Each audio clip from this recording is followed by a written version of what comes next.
హైదరాబాద్లో మళ్లీ వర్షం కురుస్తోంది. నగరంలో పలుచోట్ల భారీ వర్షం పడుతోంది. నాలాలు ఉప్పొంగడంతో వర్షపు నీరు రోడ్లపైనే ఏరులై ప్రవహిస్తోంది.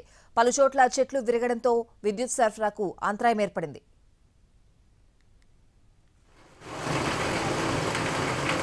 గ్రేటర్లో వాన కష్టాలు కొనసాగుతున్నాయి. హైదరాబాద్లో పలుచోట్ల భారీ వర్షం కురిసింది.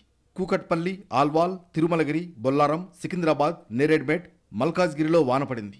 మేడ్చల్, ఘట్కేసర్, అన్నోజిగూడ, పోచారం, ఉప్పల్, నారపల్లి, మేడిపల్లి, బోడుప్పల్, ఫిర్జాదిగూడలో వర్షం కురిసింది. 4 రోజులుగా ఎడతెరిపి లేకుండా కురుస్తున్న వర్షాలతో ప్రజలు ఇబ్బందులకు గురవుతున్నారు.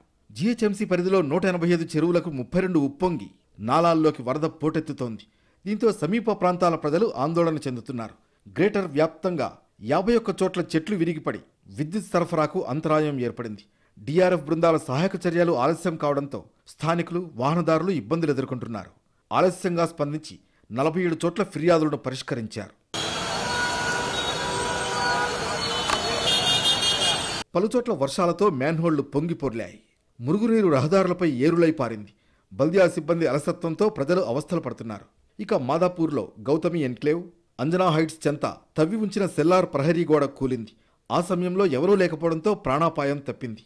కాగా హుస్సేన్ సాగర్కు 2811 క్యూసెక్లు వరదనీరు వచ్చి చేరుతుండగా దిగువ మూసీలోకి 2255 క్యూసెక్లను వదులుతున్నట్లు అధికారులు తెలిపారు. మరోవైపు జీహెచ్ఎంసీ టౌన్ ప్లానింగ్ విభాగం క్షేత్రస్థాయిలో 2 రోజులుగా పర్యటించింది.